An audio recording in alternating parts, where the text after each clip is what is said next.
Oui, bien sûr. Donc moi, c'est Laurent Morisseau. Donc ça fait 15 ans que je fais de l'agilité avec Morisseau Consulting.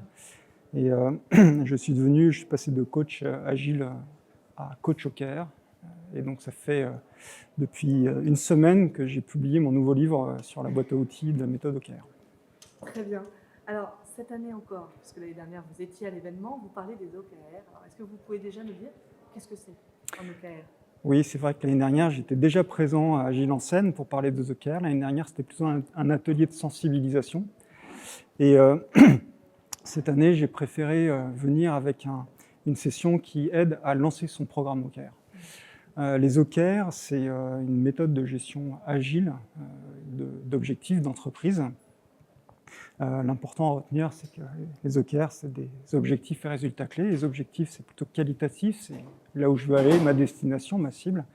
Et les résultats clés, c'est les critères de succès pour y arriver. C'est à la fois les critères de succès et surtout un indicateur de progression vers mon objectif. Et ça, c'est important dans l'agilité parce que si je peux suivre ma progression vers mon objectif en cours de route et que ça ne va pas forcément dans le bon sens, ça veut dire que je vais être en capacité de changer d'initiative, mon plan d'action, et donc d'être plus agile en cours de route. Est-ce que ça permet aussi de faire la démonstration de l'utilité de l'agilité?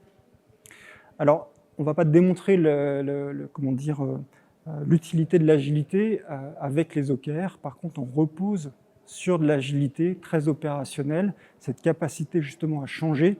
Donc là, l'agilité est un facilitateur pour les OKR dans ce contexte-là. Par contre, on n'est pas obligé d'être agile pour mettre en place des OKR. Ce n'est pas nécessaire. Alors, on l'a dit, les OKR, ce n'est pas nouveau, vous en parliez déjà l'année dernière. Pourquoi c'est important d'en parler aujourd'hui? Est-ce qu'il y a une tendance derrière? Est-ce qu'il y a un besoin? Alors, c'est vrai que les OKR, ça fait 50 ans que ça existe, plus de 50 ans. Ils ont largement évolué. La manière dont on les utilise et qu'on les met en place ont clairement évolué. Alors, pourquoi maintenant? Pour moi, la raison, c'est que... Alors, ça revient dans la communauté agile, dans le cadre des transformations agiles. Pour moi, c'est pas neutre. Ça veut dire que dans les transformations agiles, on est un petit peu au milieu du guet. On a mis en place l'agilité au niveau des équipes opérationnelles, l'agilité à l'échelle pour embarquer toutes les équipes. Par contre, ce qu'on n'arrive pas encore bien à faire, à adresser, c'est l'agilité au niveau de l'entreprise. Et en fait, les OKR sont le marchepied pour arriver à l'agilité entreprise, parce que les OKR, c'est un outil d'exécution de la stratégie. Et donc, pour moi, c'est l'étape naturelle des transformations agiles. Et c'est pour ça qu'aujourd'hui, à mon sens, ils reviennent en force. C'est ça qui permet de scaler, on dit, d'aller à un niveau encore supérieur? Alors, scaler, c'est l'agilité à l'échelle, c'est pour pouvoir adresser des dizaines, des centaines, des milliers d'équipes. Ça, c'est un autre sujet, c'est SAFe, etc.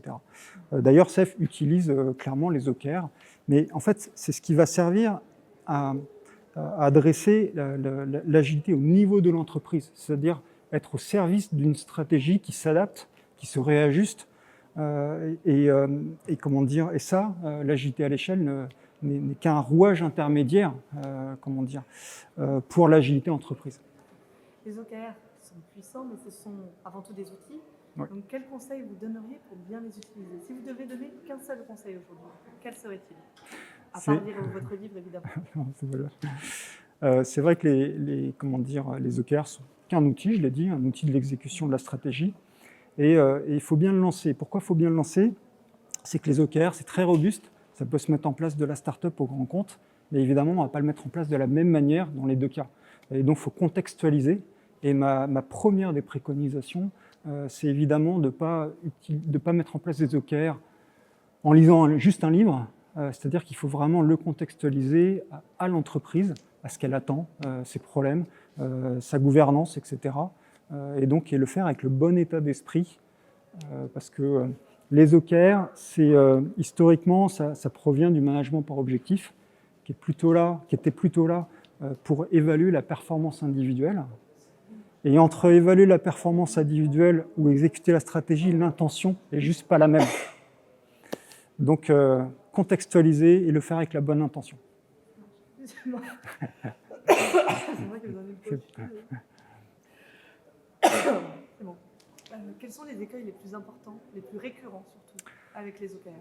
Les écueils les plus importants avec les OKR, on les connaît bien, il y en a plein. Ça, c'est une question facile. La première évidente, c'est que les OKR, en fait, c'est pas les bonnes résolutions de début d'année.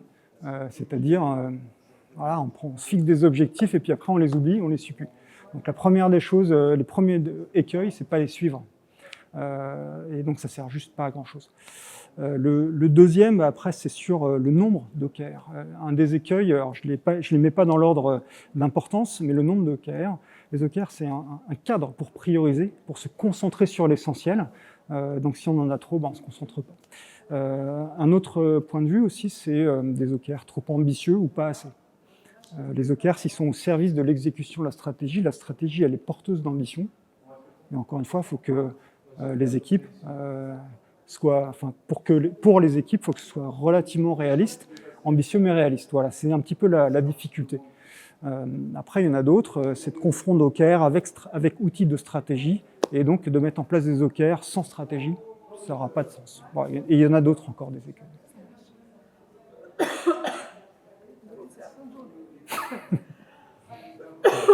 Alors, pour terminer, est-ce que vous avez une situation où vous avez été agréablement surpris?